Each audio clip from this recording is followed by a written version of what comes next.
64,09,179 మంది అధ్యక్ష. ఎంతలో 3,54,00,000 మందిలోనే 46.25% అధ్యక్ష.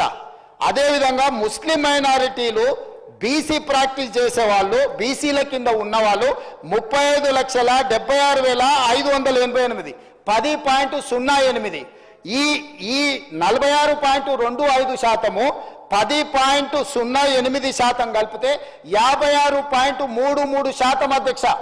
ఈ రోజు మొత్తం ఈ రాష్ట్రంలో ABCDE 5 కేటగిరీల కింద ఉన్న బీసీలు 56.33%. గత ప్రభుత్వం ఇచ్చిన రిపోర్టు 51% అధ్యక్ష. రిపోర్ట్ ఉంది 51% గత ప్రభుత్వం ఇస్తే వాళ్ళందరికీ ABCD కేటగిరీ మొత్తం కలిపి ఈ రోజు నా ప్రభుత్వం చేసిన పక్కా లెక్కల ప్రకారం 56.33% వచ్చింది. రాజకీయ ప్రయోజనాల కోసము అవగాహన రాహిత్యంతో అర్థం పర్థం లేని మాటలు రోడ్డు మీద ఎవరో మాట్లాడితే అవి తీసుకొచ్చి 9.5 సంవత్సరాలు నేను మంత్రిగా పనిచేసిన అని గప్పాలు కొట్టే వ్యక్తి వాటిని తీసుకొచ్చి ఇక్కడ మాట్లాడుతుండు. ఆ రోజు నేను మాట్లాడింది మీరు ఎంగేజ్ చేసిన వాళ్ళు ఎవరో మీ దగ్గర డేటా ఉందా? మీరు ప్రైవేట్ కాలేజీలలో అటెండర్ల నుంచి చిన్న చిన్న వాళ్ళని ఎవరినో ఊరు పేరు లేని వాళ్ళతో మీరు చేయించారు. 12 గంటలలో చేయాలని గొప్పల కోసం గప్పాల కోసం చేసిరు. మీరు లిమ్కా బుక్ రికార్డుల కోసం చేసిరు. లిమ్కా బుక్ రికార్డుకు పంపించి వీళ్ళు గొప్పలు పొడిచిండ్రని లిమ్కా రికార్డుకు వీళ్ళు డేటా ఇస్తారు కానీ క్యాబినెట్కి ఇవ్వరు, తెలంగాణ అసెంబ్లీకి ఇవ్వరు అధ్యక్ష. వీళ్ళు ఇచ్చిన డేటా అధ్యక్ష. ఇది లిమ్కా బుక్ రికార్డుల కోసం లిమ్కాకు పంపించుకురు వీళ్ళు పొడిచిండ్రని. 10 సంవత్సరాలు ఎందుకు దాచిపెట్టిండ్రు అధ్యక్ష? ఎందుకు ఈ సభలో పెట్టలేదు? ఎందుకు క్యాబినెట్లో పెట్టలేదు? అంటే మంత్రుల మీద నమ్మకం లేదు, ప్రజాప్రతినిధుల మీద నమ్మకం లేదు, ప్రజల మీద నమ్మకం లేదు. మీరు మీ దగ్గర దాచిపెట్టుకొని మీ కుటుంబమే సమాచారాన్ని అడ్డం పెట్టుకొని అన్ని రకాల అరాచకాలు చేసి ఈరోజు ప్రభుత్వం చిత్తశుద్ధితోని ఒక మంచి పాలసీని తీసుకొచ్చినప్పుడు ఆ విషయం మాట్లాడుకుంటే 10 సంవత్సరాలు మీరు చేసిరు. లిమ్కా బుక్ రికార్డ్స్కి అవసరం ఉందా అధ్యక్ష? ఇది లిమ్కా రికార్డ్స్ ఈరోజు బీసీలకు న్యాయం చేస్తుందా? అంటే ఎట్లా తయారైంది అధ్యక్ష? అంటే వీళ్ళు ఎంతసేపు ఉన్నా ఉద్దర గప్పాలకు అలవాటు పడ్డారు అధ్యక్ష. ఎక్కడికక్కడ పొగడ్తల కోసం పేపర్లలో టీవీలలో నేను సెల్ఫీ దిగుతా, సెల్ఫ్ డబ్బాలు కొట్టుకుంటా, ఇవన్నీ నన్ను నువ్వు పోగుడు, నిన్ను నేను పోగుతా, నా ఇప్పు నువ్వు గోకు, నీ ఇప్పు నేను గోకుతా. ఎంతకాలం ప్రజలు మోసం చేస్తారు అధ్యక్ష? మాట్లాడలేకపోవచ్చు అక్కడ ఉన్న మా బీసీ మిత్రులు, కానీ వాళ్ళ మనసుకు తెలియదా ఈరోజు ఈ ప్రభుత్వం చేస్తున్న ప్రయత్నం? ఎవరైనా ఈరోజు ప్రతిపక్షాలు డిమాండ్ చేసిండ్రు అధ్యక్ష మమ్మల్ని?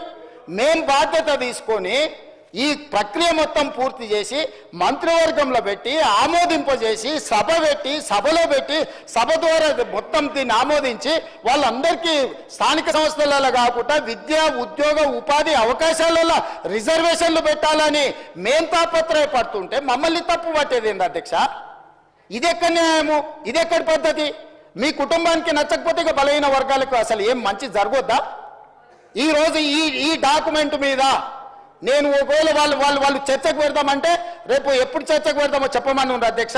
దీనికి ఉన్న సాంకేతికత ఏంది, దీన్ని చేసింది ఏంది, దీన్ని ఎక్కడ కంప్యూటరైజ్ చేసిండ్రు, ఎక్కడి నుంచి తీసుకొచ్చిండ్రు, ఇదంతా ఇప్పటి వరకు ఈ డాక్యుమెంట్ అనేది ఏదో ఒక వెబ్సైట్లో ఎవరో పెడుతున్నారు.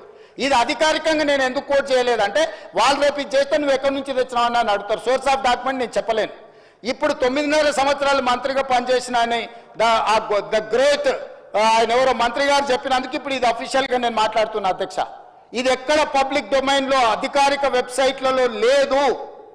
కేవలం ఆ కుటుంబం వాళ్ళ త్రిజోరీలో పెట్టుకొని ఎన్నికలు వచ్చినప్పుడు ఈ వివరాలను వాడుకొని వాళ్ళు రాజకీయం చేసిరు. మేము అట్లా చేయడం లేదు. అక్బరుద్దీన్ ఓవైసీ గారు ఏదైతే ఈ నివేదికను అడిగినరో, నివేదిక 4 వాల్యూమ్ల రూపంలో ఉంది. 3 వాల్యూమ్స్ ప్రక్రియ విధానము చేపట్టింది, డీటెయిల్స్ ఉన్నాయి. 4వ వాల్యూమ్లో మాత్రం ఇండివిజువల్ వివరాలు ఉన్నాయి అధ్యక్ష. ఇండివిజువల్ వివరాలు ప్రజలకు ఇవ్వడానికి వీలు లేదు. ప్రభుత్వానికి ఆ వ్యక్తికి మధ్యలో ఉన్న సమాచారము ప్రభుత్వం కాబట్టి ప్రభుత్వం మీద నమ్మకంతో ఇచ్చారు. ప్రభుత్వం కస్టోడియన్. ప్రభుత్వం cannot disclose every document, every detail to every individual. So దయచేసి అక్బరుద్దీన్ ఓవైసీ గారిని అర్థం చేసుకోమని నేను అడుగుతున్నా. ఇండివిజువల్ డేటా కాకుండా మీకు ఏం కావాలన్నా మొత్తం ఇస్తాం, కంపెల్ చేసి టోటల్గా రిపోర్ట్ ఇస్తాం. మీకు ఇంకేమైనా అనుమానాలు ఉంటే కూడా నివృత్తి చేస్తాం. దయచేసి బీసీల జనాభా పెరిగింది మా సర్వేలో, మైనారిటీల జనాభా పెరిగింది మా సర్వేలో, మేము పక్కా సమాచారాన్ని సేకరించినాము. 2011 తర్వాత జనాభా లెక్కలు జరగలేదు. జనాభా లెక్కలు కూడా కేంద్ర ప్రభుత్వం ఇచ్చిన ఒక అంచనా ప్రకారం ప్రతి సంవత్సరం 1.20 మాత్రమే పాపులేషన్ పెరుగుతూ వచ్చింది. పాపులేషన్ అనేది స్టెబిలైజ్ అయిపోయింది. చచ్చిపోయేటోళ్లకు పుట్టేటోళ్లకు ఉన్న గ్యాప్ లిమిటెడ్ ఉంది. Only 1.2% only the population is increasing year by year. That is why 2011 the population is 3,50 lakhs plus. Today the population is 3,70 lakhs plus. That's all. This is what actual report. Why should I reduce the population? What is the point? నాకు పోయేదేముంది? ఈరోజు 56% బీసీలు అని చెప్పిన, 3 లక్షల కుటుంబాలు రాలేదని చెప్పిన, 3 లక్షల కుటుంబాలు ఈజ్ ఈక్వల్ టు 16 లక్షల జనాలు. సో ఈ ప్రభుత్వానికి దాపరికం లేదు. ఒకవేళ నిజంగానే అబద్ధాలు చెప్పాలనుకుంటే వాళ్ళ సమాచారం ఈయనల గురించి నేనెందుకు చెప్తుంటే అధ్యక్ష? మీరు ఈరోజు మాట్లాడుతున్న మొత్తం నేను ప్లే చేసిన డాక్యుమెంట్తోనే మాట్లాడుతున్నారు. దయచేసి ప్రాసెస్